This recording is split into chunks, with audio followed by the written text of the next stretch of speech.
Bonjour à tous et bienvenue sur ma chaîne Turkish Word by Karima FR, j'espère que vous allez bien. Alors dans cette vidéo, je vais vous proposer une nouvelle dictée, une deuxième, avec toujours des mots et expressions de la langue turque. Bien sûr, on commence toujours par le plus simple, ensuite on passera par des phrases et par des textes, Inch'Allah. Donc préparez vos feuilles et vos stylos et aussi entendez très bien ce que je dis. Mais aussi envoyez-moi vos feuilles de dictée sur mon compte Instagram pour les partager et pour encourager plus de personnes à faire les dictées. Donc sans plus attendre, on va commencer la vidéo. Alors dans cette dictée, je vous ai préparé 20 mots. On commence avec le premier mot qui est sormak. Je répète, sormak. Sormak. Ensuite, yüzük. Entendez bien. Yüzük. Je répète une dernière fois. Yüzük. Öbür gün. Je répète. Öbür gün. Öbür gün. Ensuite, cüzdan. Cüzdan. Je répète, cüzdan. Her yerde. Entendez bien, her yerde. Alors, on a vu tous ces mots dans les dernières vidéos. Donc, her yerde. Mais ne voyez pas les vidéos précédentes parce que même si vous faites des fautes, c'est pas grave. Vous allez apprendre de vos fautes. Donc, c'est pas grave. Entendez le mot, écrivez-le et après vous saurez si vous l'avez bien écrit ou non. Donc je répète, her yerde. Dışında. Je répète, dışında. Dışında. Torunlar. Je répète, torunlar. Il y a torun et il y a torunlar. Donc ici, je vous ai proposé torunlar. Görümce. Je répète. Görümce. Görümce. Kurşun kalem. Je répète. Kurşun kalem. Kurşun kalem. Sözlük. Sözlük. Normalement, vous l'utilisez très souvent. Sözlük. Ensuite, on a orman. Je répète. Orman. Orman. Orman, c'est un seul mot. Karınca. Je répète. Karınca. Karınca. Böcek. Je répète. Böcek.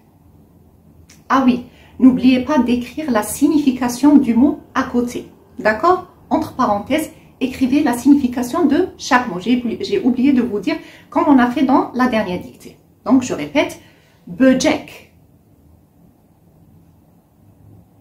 Ensuite, on a sanatçı. Je répète, sanatçı. Sanatçı. Je vous ai décomposé le mot. Sanatçı. Sanatçı. Sanatçı.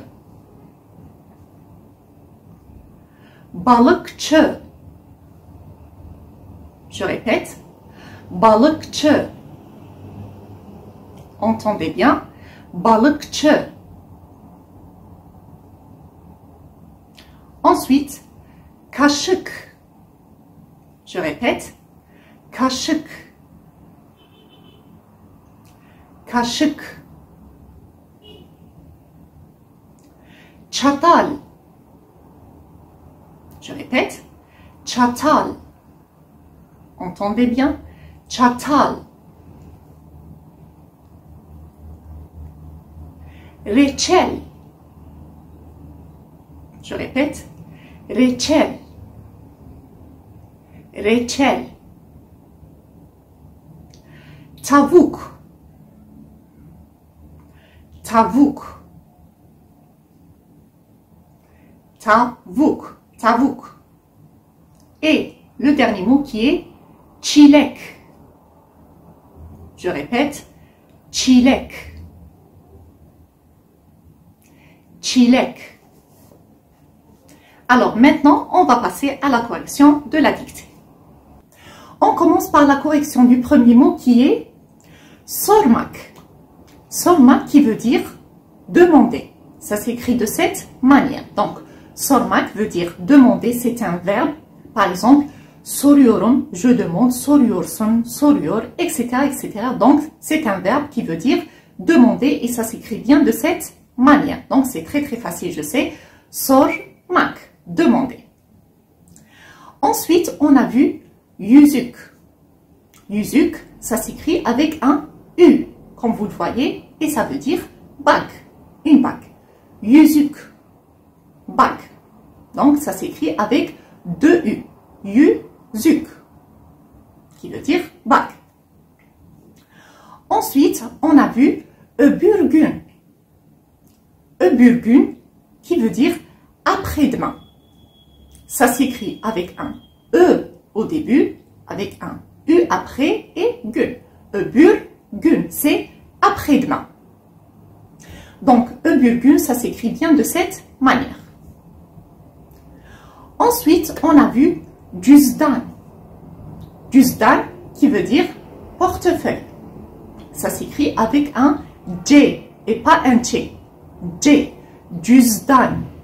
Et avec un U après. Cüzdan qui veut dire portefeuille. Her yerde. Her yerde qui veut dire partout. Her yerde, ça s'écrit de cette manière, qui veut dire partout. Ensuite, on a dışında. Dışında, qui s'écrit avec un E. Dışında, et pas avec un I. Dışında, qui veut dire en dehors. Donc, dışında, ça s'écrit avec un E, qui veut dire en dehors. Ensuite, je vous ai proposé torunlar. Je vous ai dit qu'il y a torun et qu'il y a torunlar. Alors, torunlar, c'est le pluriel de torun. Torun qui veut dire petit enfant. Et torunlar, c'est les petits-enfants, des petits-enfants. Donc, ça s'écrit de cette manière. Et vous savez que le lar, c'est le suffixe du pluriel. Donc, torunlar, c'est petit enfant, les petits-enfants. Ensuite, on a vu görümce. Je répète, görümce, qui veut dire la belle-sœur, c'est-à-dire la sœur de votre mari. Donc, görümce, ça s'écrit avec un C à la fin et avec un E au début. Görümce. Donc, c'est la sœur de votre mari, votre belle-sœur. Ensuite, on a vu kurşun kalem. Kurşun kalem, qui veut dire crayon. Donc, kurşun séparé, kalem séparé. Kurşun kalem veut dire crayon. Donc, ils s'écrivent séparément, kurşun et kalem, mais ça veut dire crayon en langue turque. Après, on a vu sözlük. Je vous ai dit que vous utilisez, je pense que vous l'utilisez très très fréquemment, c'est le dictionnaire. Sözlük, qui s'écrit avec un E au début et un U à la fin. Sözlük. D'accord? Dictionnaire. Ensuite, je vous ai proposé orman. Orman qui veut dire, bien sûr, forêt. On a vu tous les mots que je vous propose, on les a vus déjà dans les vidéos précédentes. Donc, je pense que vous le savez maintenant. Donc, orman qui veut dire forêt. Ça s'écrit bien de cette manière. Karınca qui s'écrit avec un E et avec un J à la fin. Karınca, qui veut dire bien sûr fourmi. Karınca, donc E et J à la fin. Ensuite, on a böcek. Böcek qui signifie bien sûr insecte, qui s'écrit aussi avec un J et pas un Ç. Donc, böcek, qui veut dire insecte. Ensuite, on a sanatçı. Alors, sanatçı qui veut dire artiste. Quand vous le voyez, ça s'écrit avec un Ç maintenant et pas un J. Alors, sanatçı. Donc, ça s'écrit avec un Ç et avec un E à la fin. Donc, qui veut dire artiste. Ensuite, je vous ai proposé balıkçı. Balıkçı, qui s'écrit aussi avec un Ç et un E à la fin, qui veut dire bien sûr pêcheur. Parce que balık veut dire poisson, balıkçı veut dire pêcheur. Donc, ça s'écrit bien avec un Ç et un E à la fin. Ensuite, je vous ai proposé kaşık. Kaşık, qui veut dire bien sûr cuillère. Alors, ça s'écrit avec un Ş et un E. Kaşık. Et pas kaşık, non. Kaşık, avec un Ş et un E, qui veut dire bien sûr cuillère. Ensuite, on a vu çatal. Çatal, qui veut dire fourchette, qui s'écrit avec un Ç, T-A-L. Donc, çatal, qui veut dire fourchette. Reçel. Reçel, qui veut dire confiture, qui s'écrit aussi avec un Ç et pas un J. Ç, reçel. C'est confiture. Ensuite, on a vu tavuk. Tavuk, qui veut dire bien sûr poulet. Tavuk, avec un ou. Tavuk, qui veut dire poulet. Et le dernier mot qui est çilek, qui veut dire fraise. Ça s'écrit avec un Ç au début et pas un J. Çilek, qui veut dire fraise. Donc, pour résumer cette dictée, on a vu les mots suivants. Sormak, yüzük, öbür gün, cüzdan, her yerde, dışında, torunlar, görümce, kurşun kalem, sözlük, orman, karınca, böcek, sanatçı, balıkçı, kaşık, çatal, reçel, tavuk et çilek. Cette deuxième dictée est terminée, alors j'espère qu'elle vous a plu et n'oubliez pas de m'envoyer vos feuilles de dictée sur mon compte Instagram pour pouvoir les partager avec les autres. Et bien sûr, on va voir beaucoup d'autres dictées par la suite. Moi, je vous donne rendez-vous très bientôt dans une nouvelle vidéo. D'ici là, prenez bien soin de vous les amis. À très bientôt.